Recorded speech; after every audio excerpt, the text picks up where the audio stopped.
Meus irmãos, boa noite. Eu vos saúdo com a graça e a paz de nosso Senhor e Salvador Jesus Cristo. Amém. Meus irmãos, permitam-me iniciar a minha última fala, nesta ocasião, falando da minha alegria, mais uma vez, de estar aqui, de conhecê-los, de poder adorar ao Senhor ontem, hoje pela manhã e agora juntamente de todos vocês.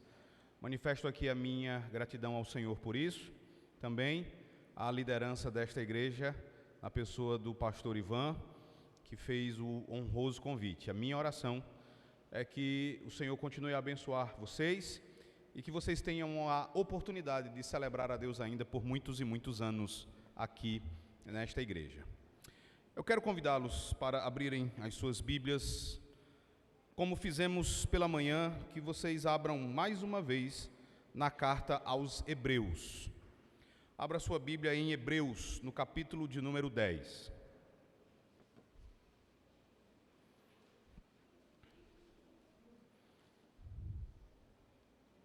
Hebreus, capítulo 10.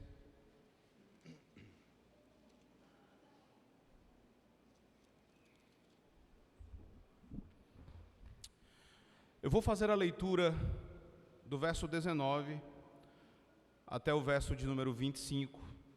Embora a minha exposição se concentre somente até o verso de número 22. Mas nós vamos ler todo o trecho, tá bom? Hebreus capítulo 10, do verso 19 até o verso de número 25. Eu vou fazer a leitura e peço que vocês a acompanhem com toda a atenção e com toda a reverência. Crendo que todos encontraram, Hebreus 10, de 19 a 25, a palavra de Deus diz assim: Tendo, pois, irmãos, intrepidez para entrar no Santo dos Santos, pelo sangue de Jesus, pelo novo e vivo caminho que ele nos consagrou pelo véu, isto é, pela sua carne, e tendo grande sacerdote sobre a casa de Deus, aproximemo-nos com sincero coração, em plena certeza de fé, tendo o coração purificado de má consciência, e lavado o corpo com água pura. Guardemos firme a confissão da esperança sem vacilar, pois quem fez a promessa é fiel. Consideremo-nos também uns aos outros para nos estimularmos ao amor e às boas obras.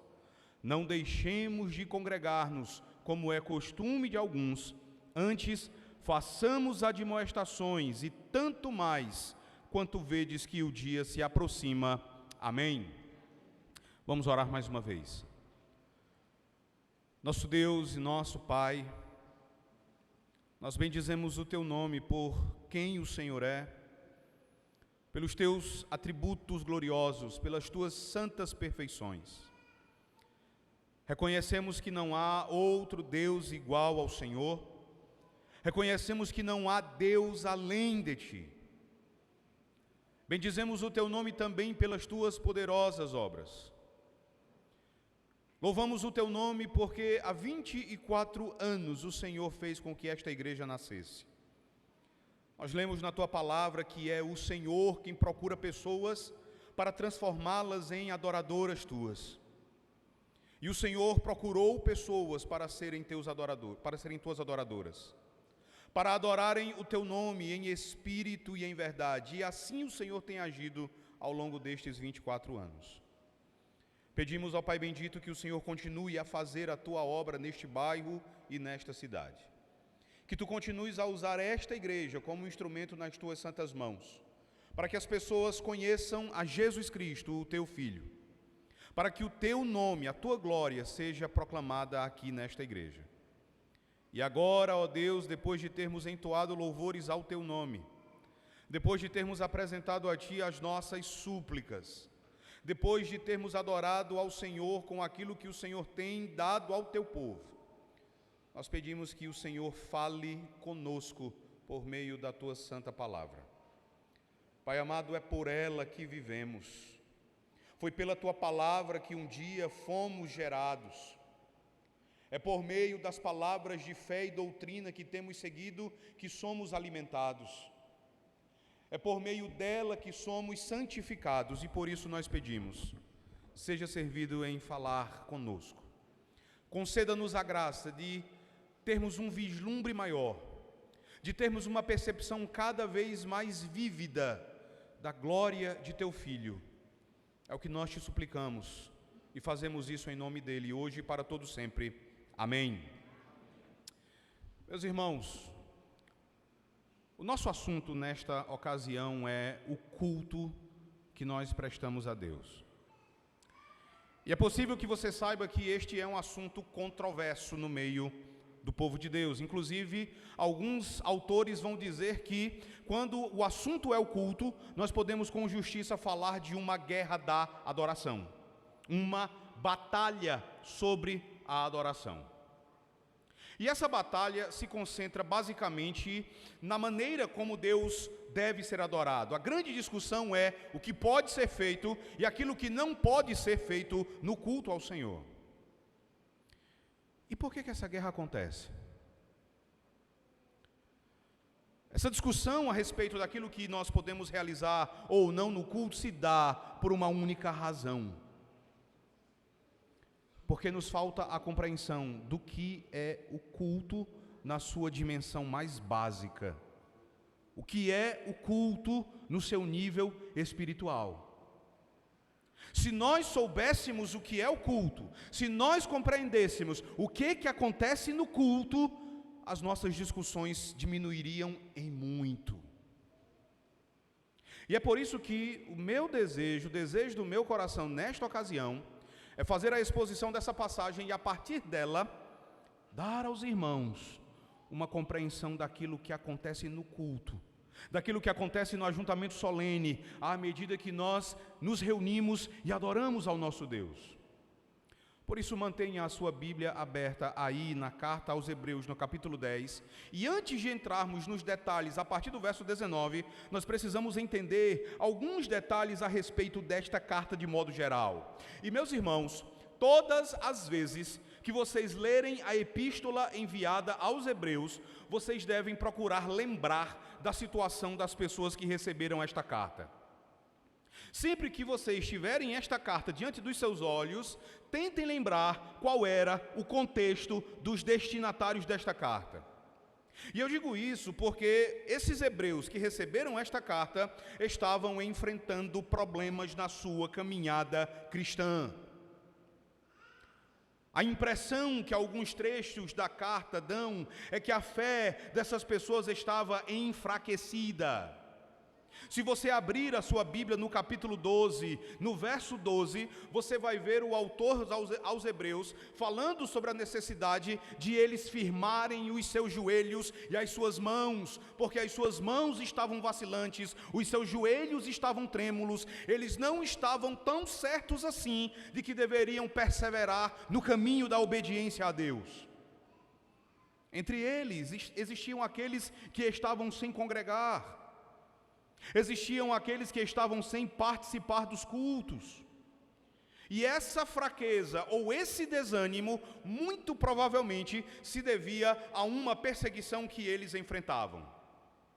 Abra sua Bíblia aí mesmo no capítulo 10 e veja que o autor vai dizer que há algum tempo eles haviam sofrido com uma perseguição movida pelas autoridades. E tão intensa foi essa perseguição que eles chegaram a ter os seus bens expoliados. Eles chegaram a ter os seus bens confiscados. Capítulo 10, veja o que ele vai dizer a partir do verso 34. O autor diz assim: porque não somente vos compadecestes dos encarcerados, como também aceitastes com alegria o espólio dos vossos bens, tendo ciência de possuirdes vós mesmos patrimônio superior e durável. Então, certamente, esses irmãos haviam enfrentado uma perseguição, só que essa perseguição, por meio da qual os seus bens haviam sido confiscados, ela já era coisa do passado. Mas uma nova perseguição havia se instalado, movida agora não pelo Estado. Perseguição essa movida não pelas autoridades, mas pelos seus irmãos, pelos judeus. Aqueles judeus que não criam em Cristo, os judeus que permaneciam na incredulidade, estavam perseguindo, não fisicamente, não através de espancamentos, não através de violência, mas através de pressão. E essa pressão era para que esses cristãos hebreus abandonassem a Cristo e retornassem à religião dos seus antepassados.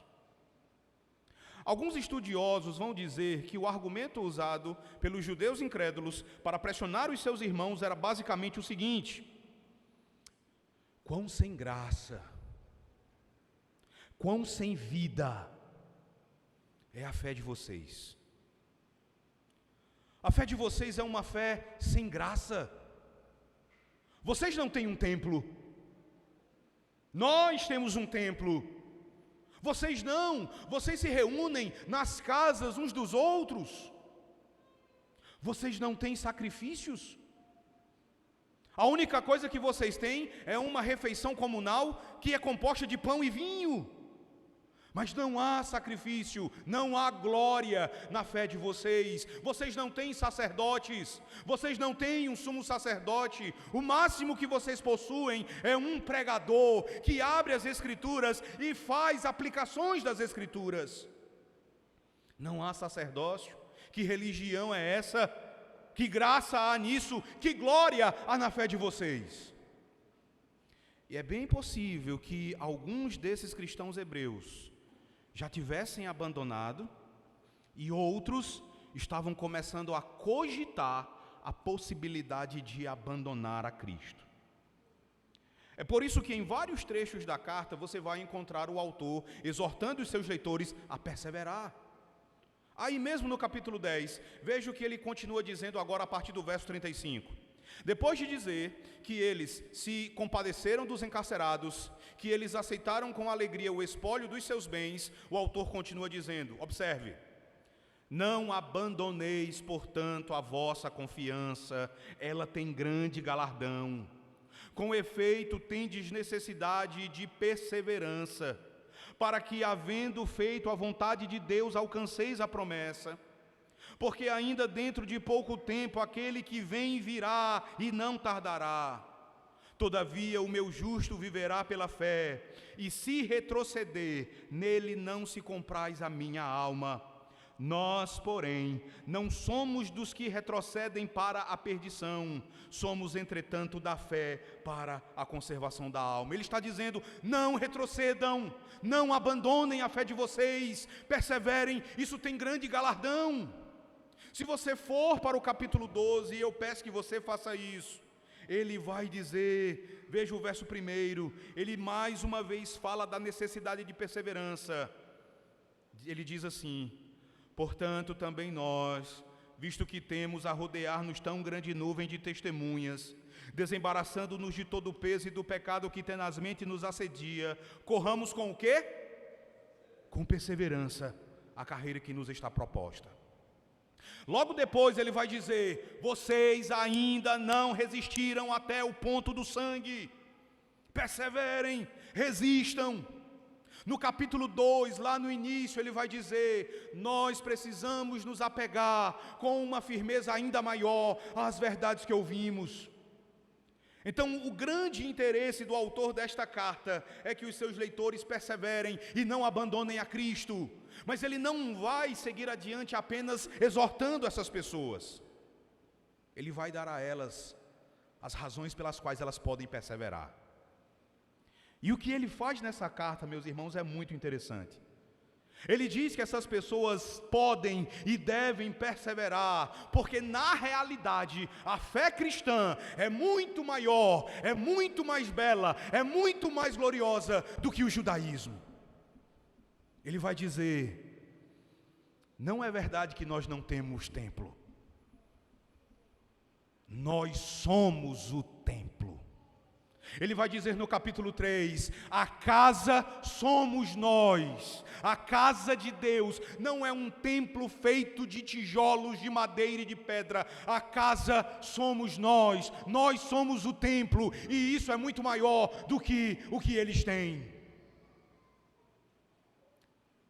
Não é verdade que nós não temos sacrifícios, nós temos. Não sacrifícios que se repetem todos os dias, todos os anos e que não podem remover o pecado. Nós temos um sacrifício que foi oferecido de uma vez por todas e que de uma vez por todas resolveu o problema do pecado. Ele vai dizer, também não é verdade que nós não temos sumos sacerdotes. Nós temos um melhor do que o deles. Um cujo sacerdócio não termina com a morte, porque ele mesmo não morre. Um cujo sacerdócio é sacerdócio eterno. Um que é sacerdote não seguindo a ordem de Arão, não seguindo a ordem de Levi, mas um sumo sacerdote segundo a ordem de Melquisedeque, que está vivo e intercedendo por nós junto a Deus.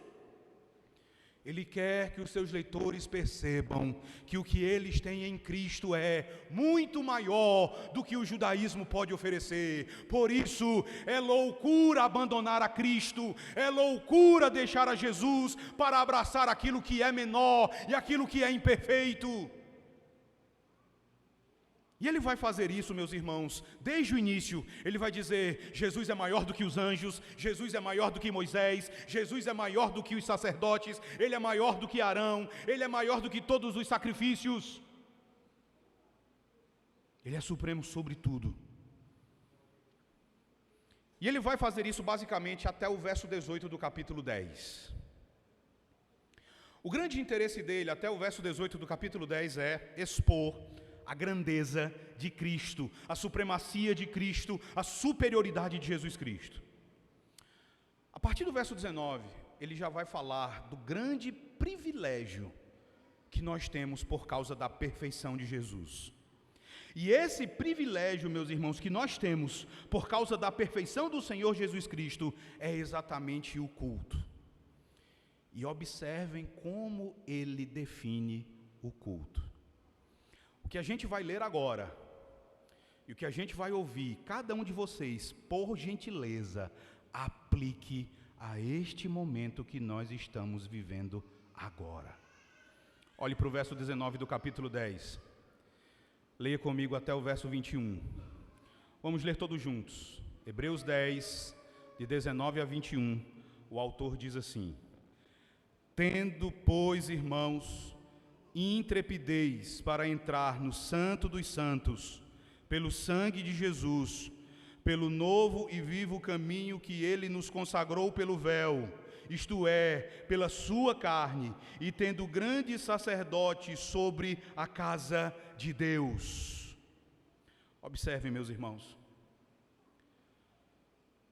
Você pode entender o verso começando, portanto, irmãos, tendo intrepidez para entrar no Santo dos Santos. Essa palavra, portanto, conecta o que ele diz agora ao que ele acabou de dizer. A ideia é, em virtude do que Jesus fez, em virtude da perfeição do sacrifício dele, há algo que agora nós desfrutamos. De acordo com o autor, agora, por causa da obra de nosso Senhor Jesus Cristo, nós podemos entrar no Santo dos Santos com intrepidez. Preste atenção nisso. Nós precisamos entender que grande privilégio é este que nós temos sob o Evangelho. E esse privilégio vai nos ajudar a entender a grande importância do culto que nós prestamos ao Senhor na nova aliança. E por que é danoso? Por que é prejudicial? Por que é danoso deixar de participar do culto a Deus? Lembre de como as coisas aconteciam no período do Antigo Testamento. No período do Antigo Testamento, o culto, ele era bem diferente de como é agora, por causa de Jesus Cristo. Quando você lê o Antigo Testamento, você vê que ali, no culto, a entrada no Santo dos Santos era a parte mais importante, era o momento mais aguardado do ano de todo judeu. Mas isso tinha algumas imperfeições. Não havia uma presença especial de Deus ali. O Santo dos Santos era um lugar comum, era um lugar feito por mãos humanas e que não podia ser visto. Em segundo lugar, as pessoas comuns não podiam entrar no Santo dos Santos. Vivesse você no período do Antigo Testamento, você jamais poderia entrar no Santo dos Santos. Apenas o sumo sacerdote tinha a autorização, e isto uma única vez por ano. Não todo sábado, não em todo dia de descanso, mas apenas no dia da expiação. Meus irmãos, toda a congregação de Israel estava excluída de qualquer entrada no Santo dos Santos. Gerações inteiras morreram no Antigo Testamento sem nunca terem desfrutado deste privilégio. Agora olhe para você. Olhe para você e o que você tem hoje.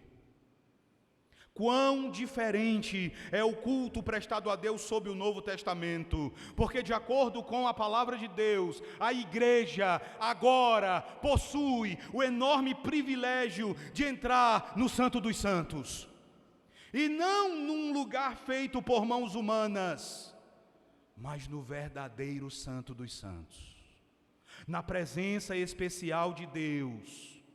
Outro detalhe é que nós somos levados ao Santo dos Santos pelas mãos do nosso sumo sacerdote, o nosso Senhor Jesus Cristo. Ele não entra no Santo dos Santos sozinho. E além de ter o direito de acesso ininterrupto, Ele ainda nos toma pelas mãos e nos leva até a presença de Deus. E vejam o que é ainda melhor: isso não acontece uma única vez no ano. Isso acontece todas as vezes em que vocês estão reunidos diante do Pai, tendo o Senhor Jesus como o bendito mediador de vocês. Meus irmãos, pensem por um instante no grande e glorioso privilégio que hoje vocês desfrutam por causa de Jesus. Aquilo que gerações de judeus inteiras nunca provaram, nem sequer imaginaram como seria. Agora vocês provam. Agora vocês desfrutam. Vocês podem entrar no verdadeiro Santo dos Santos todas as vezes que vocês adoram a Deus. Vocês entram no Santo dos Santos a cada culto. E vocês podem fazer isso com intrepidez, com confiança, com ousadia. Você pode fazer isso sabendo que você vai entrar ali e você não vai ser expulso da presença de Deus. No Antigo Testamento, se uma pessoa entrasse no Santo dos Santos, o resultado inevitável seria a morte. Se o sumo sacerdote entrasse no Santo dos Santos em qualquer outro dia do ano, ele morreria. E se ele entrasse no Santo dos Santos no dia da expiação, sem ter feito expiação por si mesmo, ele também morreria. Você pode entrar. E por causa de Jesus você sabe que você não vai ser expulso. Por causa de Jesus você não vai morrer. Isso não é porque você é uma boa pessoa. Isso não acontece porque você faz boas obras. Isso não acontece porque você é um bom crente que cumpre todos os teus deveres. Veja o verso 19, o autor vai dizer que isso acontece por causa do sangue de Jesus. É unicamente por causa de Cristo, por causa daquele que o autor vai chamar de grande sacerdote sobre a casa de Deus. Veja no verso 20, quando o autor diz ainda que esse acesso nos foi dado pelo véu, isto é, pela sua carne, que foi partida, que foi moída na cruz do Calvário. Eu gosto muito de um comentário que Calvino faz dessa expressão do verso 20, o véu da sua carne.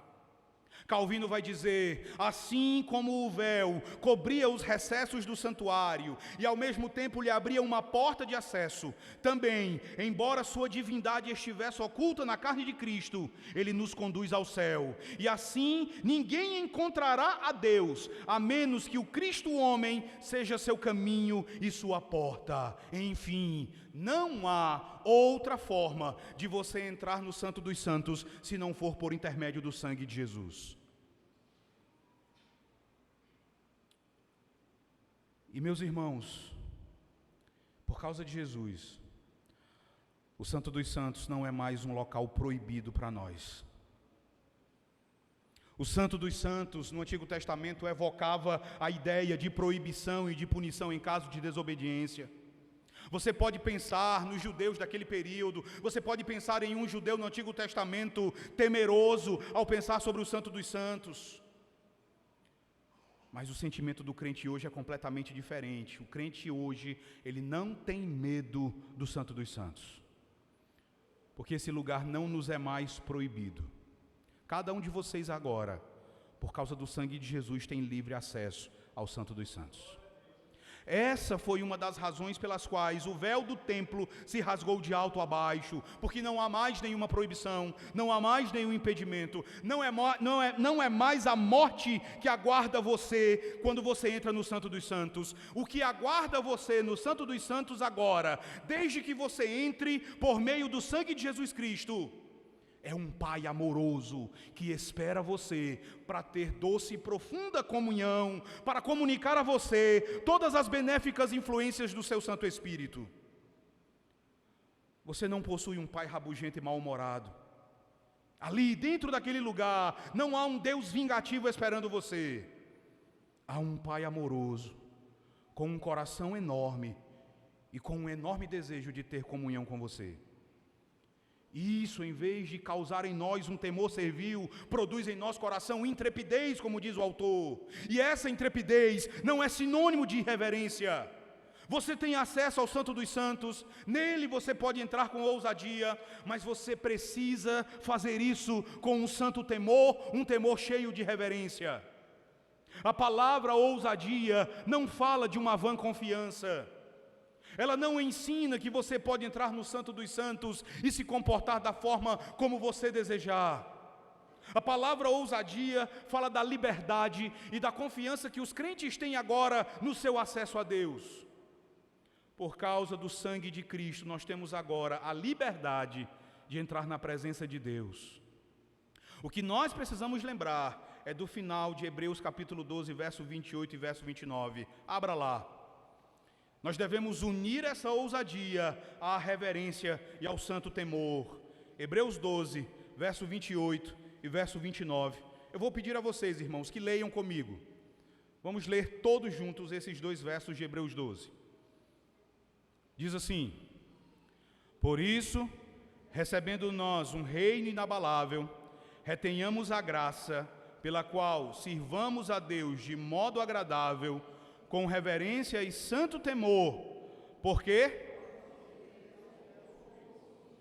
você pode entrar com ousadia, mas não esqueça que Deus ainda é fogo consumidor. Então, mesmo desfrutando de tão grande privilégio, não imagine que você pode se comportar diante dele de qualquer forma. Esta, meus irmãos, é a maravilhosa mensagem do Evangelho para nós. Por causa do sangue precioso e sem mácula de Jesus Cristo, nós pecadores, ainda pecadores, nós podemos entrar na presença do Todo-Poderoso Deus. Nós podemos entrar na presença do Criador de todas as coisas visíveis e invisíveis e podemos fazer isso com a devida confiança de que por Ele nós seremos aceitos. O que Abraão talvez sempre almejou e nunca desfrutou, hoje você desfruta. O que Davi desejava, hoje você desfruta. Isso deve gerar em nós, irmãos, um conhecimento e uma atitude. O conhecimento que nós podemos extrair daqui é o conhecimento a respeito da natureza do culto.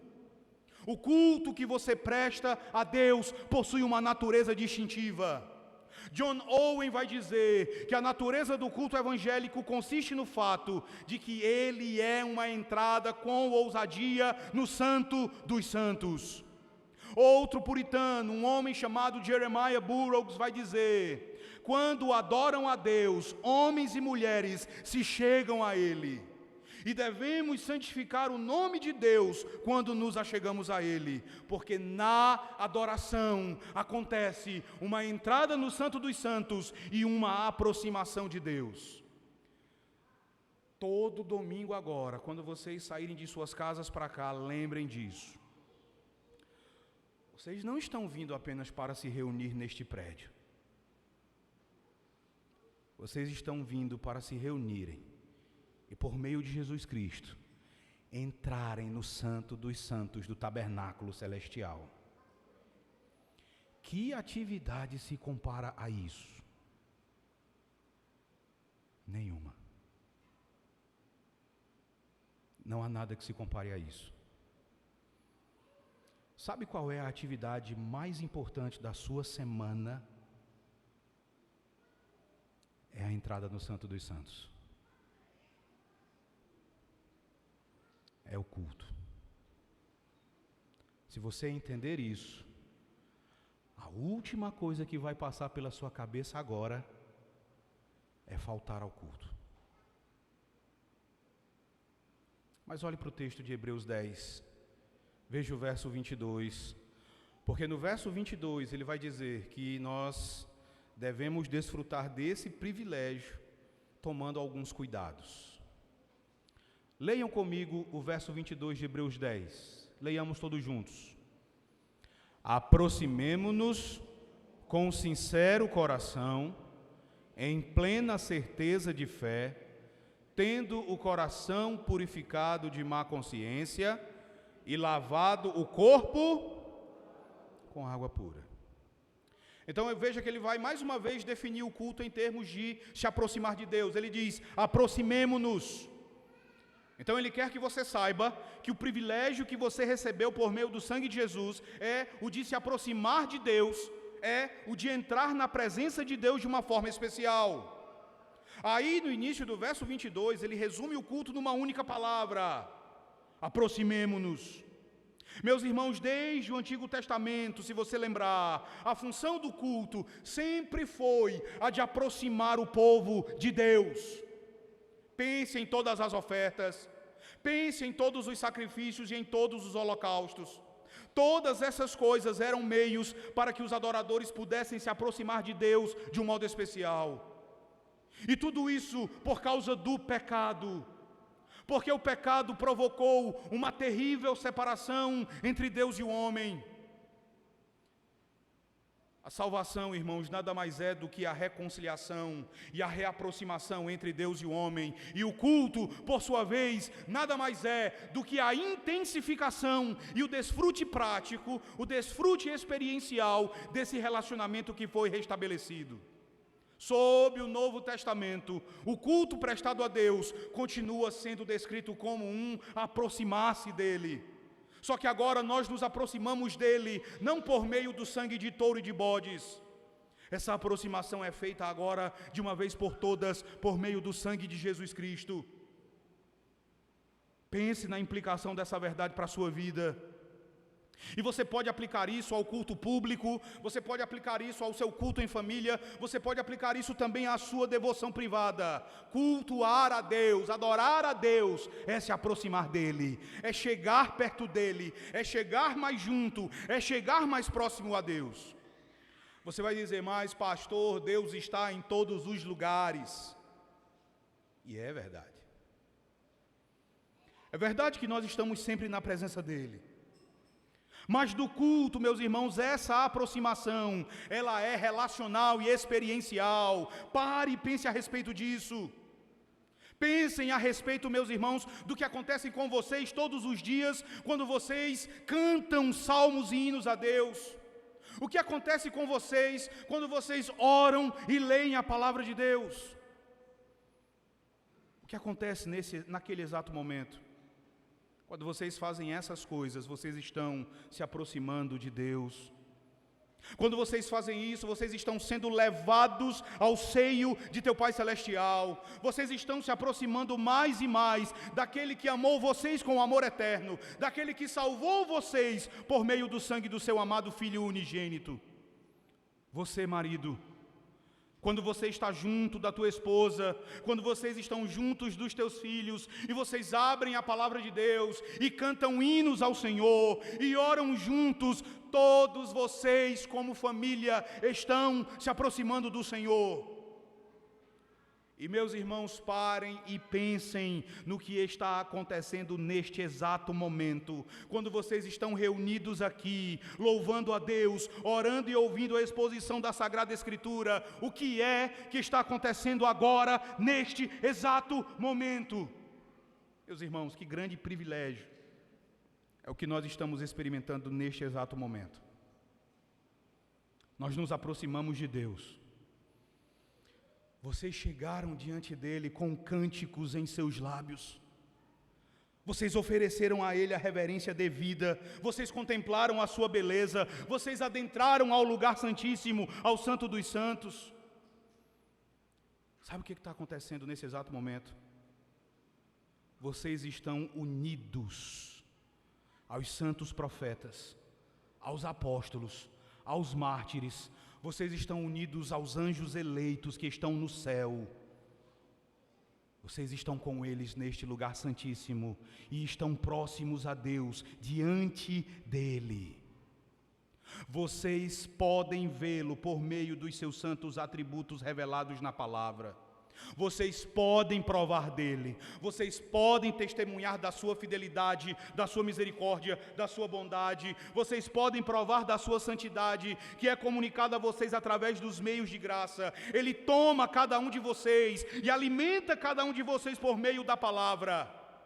Quando nós nos aproximamos dele, ele nos convida à sua mesa para comermos e bebermos do corpo e do sangue do seu Filho. Tudo isso é o que acontece no culto. Nós pensamos muitas vezes que o culto começa conosco.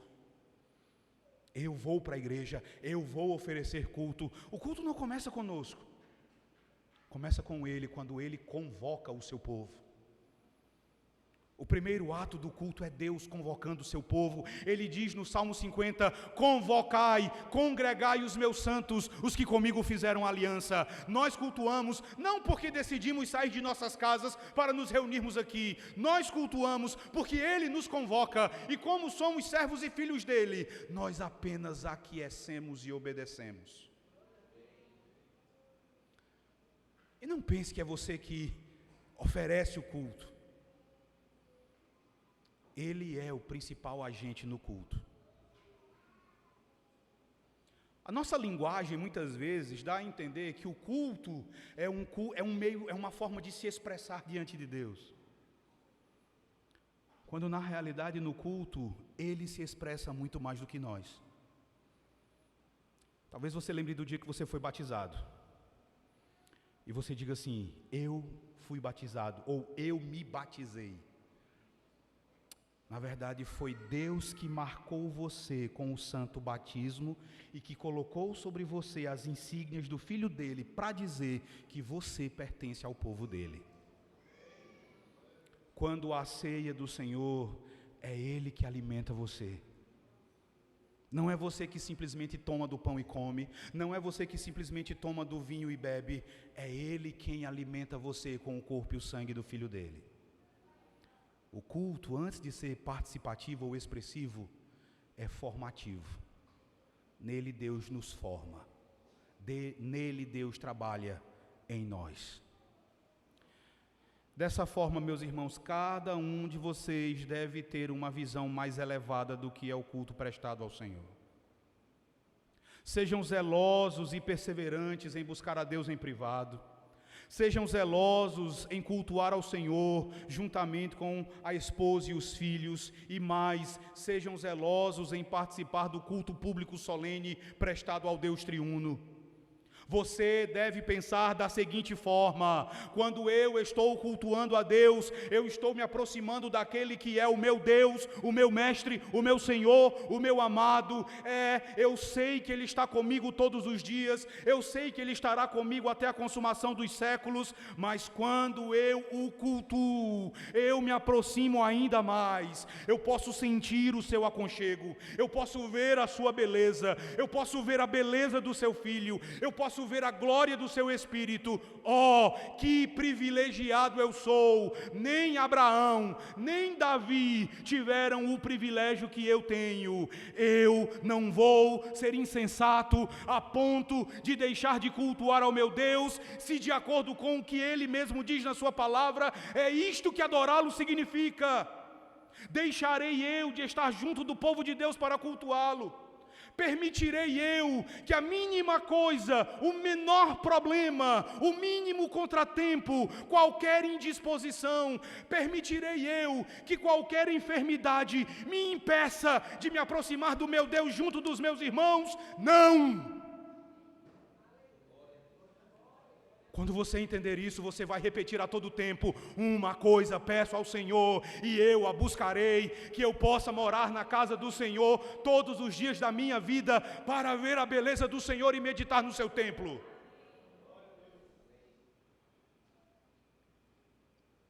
Só que um detalhe: para que você possa se aproximar de Deus dessa forma, você precisa prestar atenção em algumas exigências que o próprio Deus faz a você.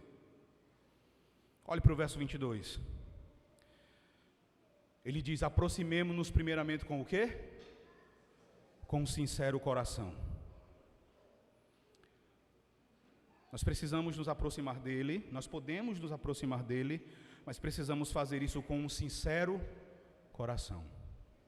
E meus irmãos, isto é requerido por Deus, tanto no Antigo quanto no Novo Testamento. Se você abrir a sua Bíblia no Salmo 51 e no verso 6, você verá o salmista Davi dizendo: eis que te comprases na verdade no íntimo. Se você abrir a sua Bíblia no Evangelho de João, no capítulo 4 e no verso 24, você verá o Senhor Jesus dizendo que Deus é Espírito e importa que os seus adoradores o adorem em Espírito e em verdade. Literalmente, Hebreus capítulo 10, verso 22 diz: aproximemo-nos com um coração verdadeiro. Um coração sincero é um coração verdadeiro, é um coração sem falsidade, é um coração sem hipocrisia, é um coração ansioso, é um coração desejoso por experimentar mais de Deus. John Owen vai dizer: a verdade diz respeito à mente. A verdade é oposta à falsidade, mas a verdade também diz respeito ao coração, e como tal, ela odeia e é oposta à hipocrisia. No primeiro caso, o coração sincero ou verdadeiro rejeita todo culto falso. O coração sincero rejeita todo culto de si mesmo. O coração verdadeiro rejeita todo e qualquer culto que tem origem na própria imaginação e no coração do adorador. No segundo caso, que é a principal exigência aqui em Hebreus 10, verso 22, o coração sincero ou verdadeiro se opõe a todo fingimento, a toda formalidade, a toda religiosidade fria e formal. Esse coração verdadeiro se opõe a toda a aparência de falsa piedade e de devoção a Deus. Isso quer dizer que para que você possa se aproximar de Deus da forma devida, para que você santifique o nome de Deus no culto e prove dele, você precisa realmente desejar isso. Quantos de vocês saíram de suas casas para cá hoje desejando experimentar de Deus? Ansiosos por aquilo que vocês poderiam provar dele no momento do culto? Cada um de vocês, irmãos, precisa sair de sua casa com o coração pulsando, animado, cheio de expectativa, porque cada um de vocês vai se reunir com os teus irmãos diante daquele que é o Rei de toda a terra. O que Deus requer de cada um de nós é o nosso coração, ou seja, que sejamos conduzidos pela verdade da sua palavra, e que a verdade da sua palavra ilumine a nossa mente e nos leve a cultuá-lo, também nos livrando de toda hipocrisia, nos livrando do fingimento, nos livrando da indiferença no momento da adoração. Mas olhe para o verso 22, além do coração sincero, o autor vai dizer que nós devemos nos aproximar de Deus em plena certeza de fé. É preciso ter fé para se aproximar de Deus. Vá para o capítulo 11 aí de Hebreus e veja o famoso verso 6. Hebreus 11, verso 6, leia comigo, é um verso bem conhecido. Todos juntos, vamos ler, diz assim: de fato, sem fé é impossível agradar a Deus, porquanto é necessário que aquele que se aproxima de Deus creia que Ele existe e que se torna galardoador dos que... Irmãos, sem a plena certeza de fé, não há culto verdadeiro. Sem a plena certeza de fé, não há aproximação real de Deus. Então, aquele que se aproxima de Deus precisa ser um verdadeiro crente. Somente o verdadeiro crente tem esse acesso.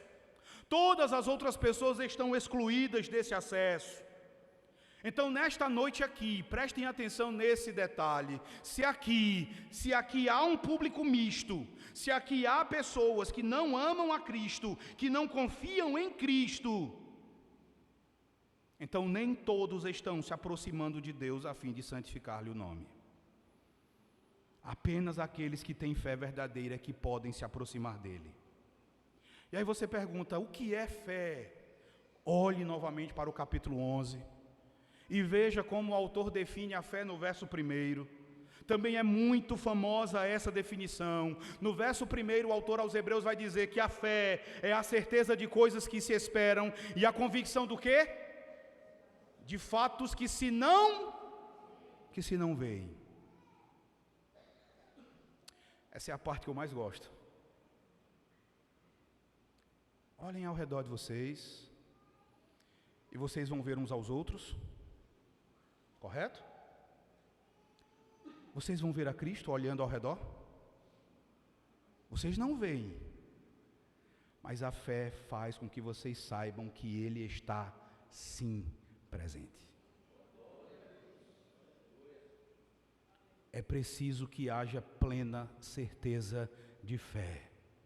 A plena e total certeza de que o Senhor está presente no meio do seu povo e de que através dos meios de graça Ele abençoará sobremaneira o seu povo. Você olha ao teu redor, mas os teus olhos não podem ver a Deus, você não consegue vê-lo, mesmo assim você crê, você sabe, você tem plena certeza de que Ele está presente. E mais, você crê de todo o coração que aquilo que está escrito em Hebreus capítulo 2, verso 12 e verso 13 é verdade. Abra lá a sua Bíblia. Hebreus capítulo 2.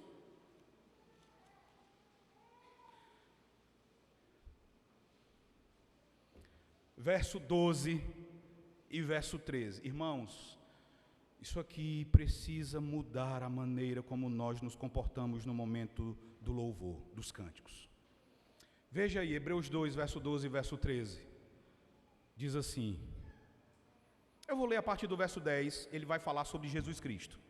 Ele diz, porque convinha que aquele por cuja causa e por quem todas as coisas existem, conduzindo muitos filhos à glória, aperfeiçoasse por meio de sofrimentos o autor da salvação deles. Pois tanto o que santifica como os que são santificados, todos vêm de um só. Vejam agora. Por isso é que ele não se envergonha de lhes chamar irmãos, dizendo, leiam comigo agora, a meus irmãos declararei o teu nome, e o que mais? Cantar-te-ei louvores no meio da congregação. Lembram dos cânticos que foram entoados aqui? Vocês cantaram sobre Jesus Cristo, não foi? Vocês cantaram também para Jesus Cristo, não foi? O que ele diz aqui é que vocês não apenas cantaram sobre Ele, vocês não apenas cantaram para Ele, mas vocês também cantaram com Ele. A meus irmãos declararei o teu nome, cantar-te-ei louvores no meio da congregação. Lembre o que é congregar-se para um judeu. É culto. Quem foi que dirigiu o louvor hoje aqui? Não foi o irmão do violão, foi o mediador, o Deus homem, que como Deus é conjuntamente adorado com o Pai e o Espírito Santo, e como um conosco em nossa humanidade, faz a mediação da nossa adoração cantando conosco. Ele canta com o seu povo. Veja no verso 13 que ele vai dizer, ele se coloca diante do Pai e ele diz: eis aqui estou eu e os filhos que Deus me deu. E isso acontece, meus irmãos, no culto. Nunca mais cante, talvez, como você cantou hoje. Porque aquele que está presente se envolve no louvor ao Pai. Então se envolva junto dele. Perceba o que você perde quando você deixa de adorar ao Senhor. E você pode perceber que este momento não é uma simples reunião social. Esse momento não é algo a que você comparece apenas se der tempo, ou apenas se você estiver afim. Esse momento aqui, meus irmãos, sinceramente, é o acontecimento mais importante de toda a semana em todo o mundo.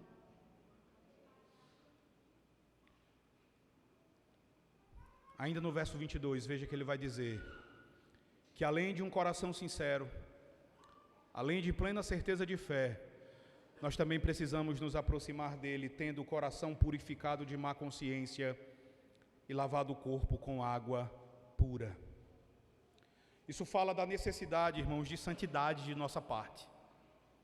Isso diz que nós temos o privilégio de entrar na presença de Deus, mas nós devemos ter o devido cuidado de abandonar todo o pecado, devemos ter o cuidado de fazer o uso devido dos meios de graça e de buscar uma vida santa para entrarmos na presença de Deus e assim glorificarmos o nome do nosso Deus devidamente.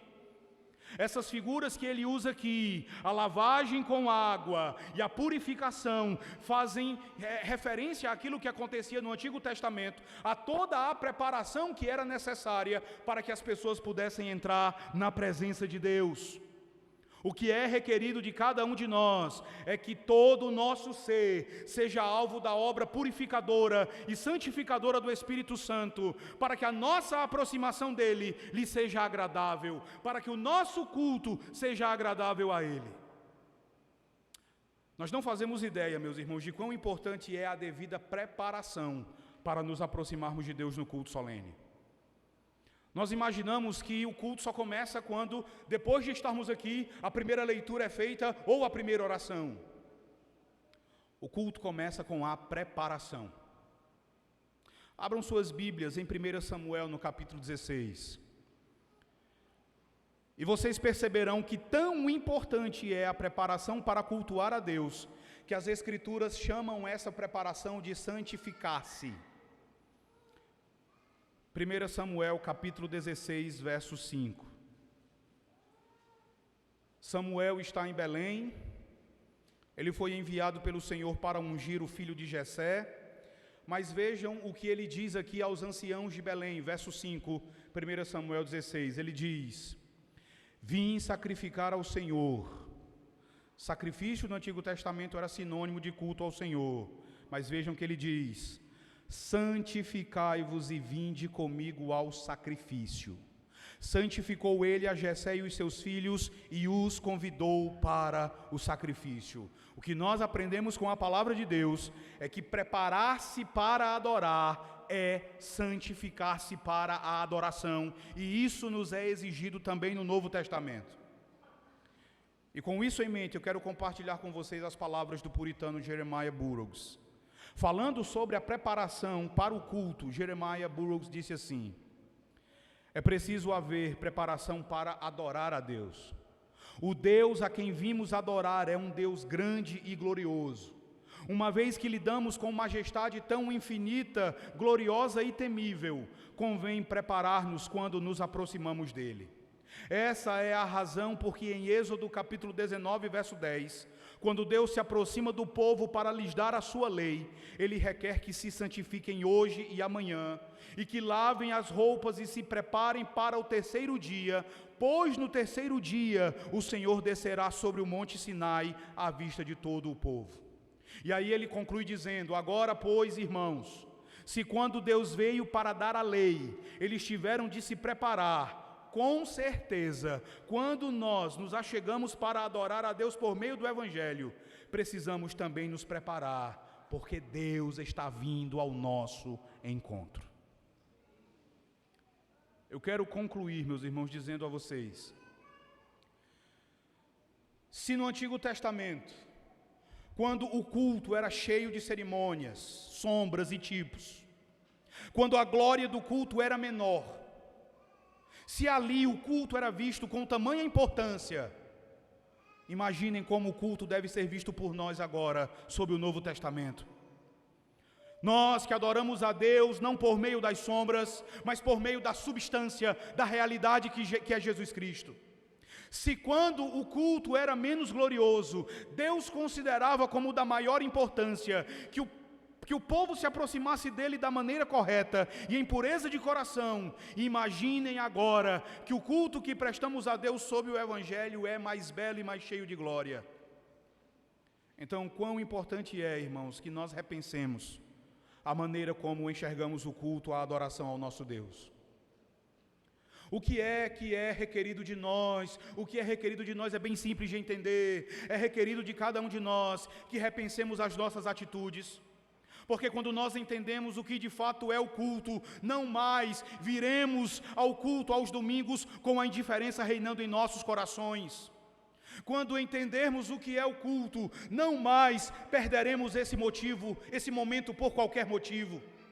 Não permitiremos que problemas ínfimos nos roubem a alegria da comunhão e da aproximação do nosso Senhor.